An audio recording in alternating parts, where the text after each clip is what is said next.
भगवद गीता की ये कहानी पूरा जरूर सुने। चोर और पंडित की शिक्षाप्रद कहानी। कहानी भले ही पुरानी है, लेकिन उससे जो सीख मिलेगी उतनी ही महत्वपूर्ण और काम की है। एक गांव में एक मंदिर था। उस मंदिर में एक पंडित काफी सालों से सेवा कर रहा था। हर दिन मंदिर की पूजा पाठ, साफ सफाई और अन्य काम पंडित करता था। मोरल कहानी। अपना जीवन उसने भगवान की सेवा में समर्पण कर रखा था, फिर भी इस पंडित में धन को लेकर माया काफी ज्यादा थी और इसीलिए वह बहुत कंजूस भी था। त्योहार या उत्सव के समय पंडित को लोगों से काफी अच्छा दान मिलता। कई लोग उसे काफी सारा पैसा भी देकर जाते थे। पंडित ने सालों से उसे मिलने वाला पैसा, सोना और चांदी एक पोटली में जमा कर रखा था। कंजूस पंडित इस पोटली को हमेशा अपने पास रखता था। गांव के लोग कंजूस पंडित के स्वभाव को और उसके पास रखी धन की पोटली के बारे में अच्छे से जानते थे। एक बार इस गांव में एक चोर आया। लोगों से उसे किसी तरह पंडित की उस धन वाली पोटली के बारे में भी पता चल गया। चोर ने इस पोटली को चोरी करने का मन बनाया। उसने पंडित पर कई दिनों तक नजर रखी, लेकिन उसे एक भी मौका उस पोटली को चुराने का नहीं मिला, क्योंकि पंडित एक पल के लिए भी उस पोटली को अपने से जुदा नहीं करता था। चोर हार मानने वाला नहीं था। उसने एक योजना बनाई। चोर ने पंडित का शिष्य बनकर उस पोटली को चुराने का तय किया। चोर भेष बदलकर पंडित के पास पहुंच गया और उसने पंडित की काफी तारीफ की। चोर ने पंडित के तारीफों के पुल बांधते हुए उसे कहा कि वह भी पंडित की तरह ही ज्ञानी और समझदार बनना चाहता है। उनके साथ रहकर पूजा पाठ और मंदिर के बाकी काम सीखना चाहता है। एक अनजान व्यक्ति के मुंह से अपनी इतनी ज्यादा तारीफ सुनकर पंडित को बहुत अच्छा लगा और उसने उसे अपना शिष्य स्वीकार कर लिया। अब वह चोर पंडित के साथ ही रहने लगा। कहाँ पंडित जहाँ भी जाता वह चोर भी उसके साथ जाता। पंडित का भरोसा जीतने के लिए चोर अब उसके अन्य निजी काम भी करने लगा, जैसे पंडित के कपड़े धोने, उसके लिए खाने का इंतजाम करना। धीरे धीरे पंडित को उस चोर पर काफी ज्यादा भरोसा हो गया। एक दिन पंडित और चोर किसी दूसरे गांव जा रहे थे। वहां रास्ते में एक नदी के पास भी लोग ठहरे। पंडित को नदी के पानी में नहाने की इच्छा हुई। पंडित ने अपने धन की पोटली चोर के पास रखते हुए उसे कहा कि मैं नदी में नहाने जा रहा हूँ। चोर इतने दिनों से इसी मौके की तलाश में था।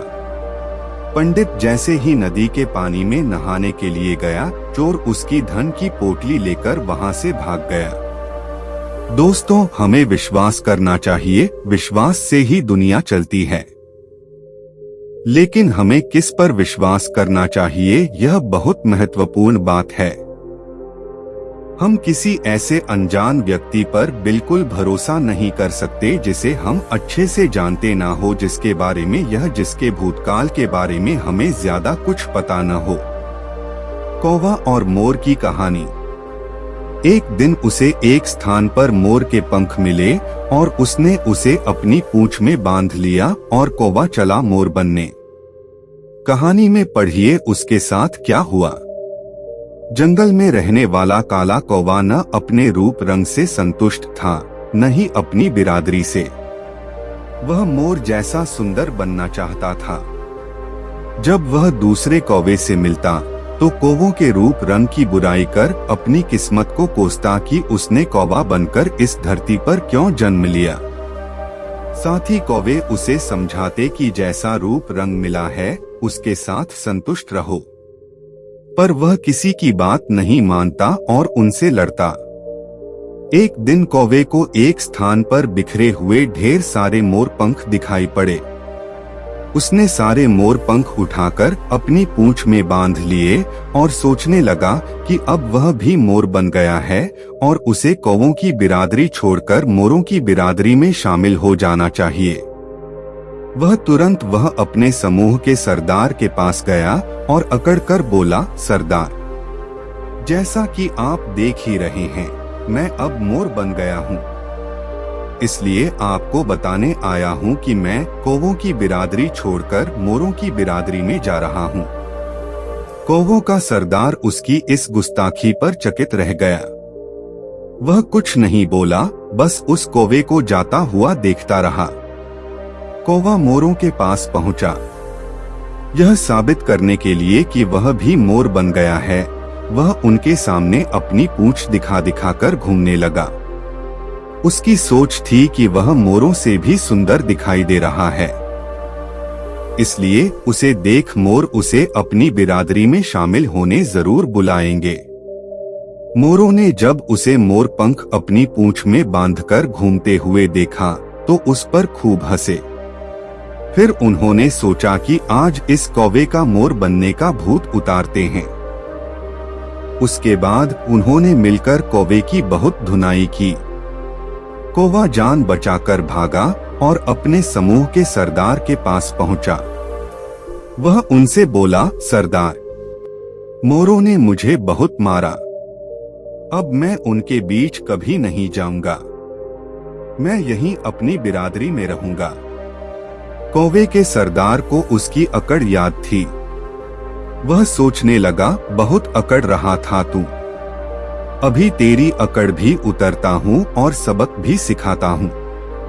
उसने अपने साथियों को बुलाया और सबने मिलकर उस कौवे को मार मार कर अधमरा कर दिया। कौवे का सरदार बोला, तुझ जैसे कौवे की हमारे समूह को आवश्यकता नहीं, भाग जा यहाँ से और कभी लौटकर मत आना। बेचारा कौवा न मोर की बिरादरी में शामिल हो पाया, न अपनी बिरादरी का रहा। मरम्मत हुई सो अलग सीख। हमने जैसे रूप रंग के साथ जन्म लिया है, जिस परिवार और परिवेश में जन्म लिया है, उसका सम्मान करना चाहिए।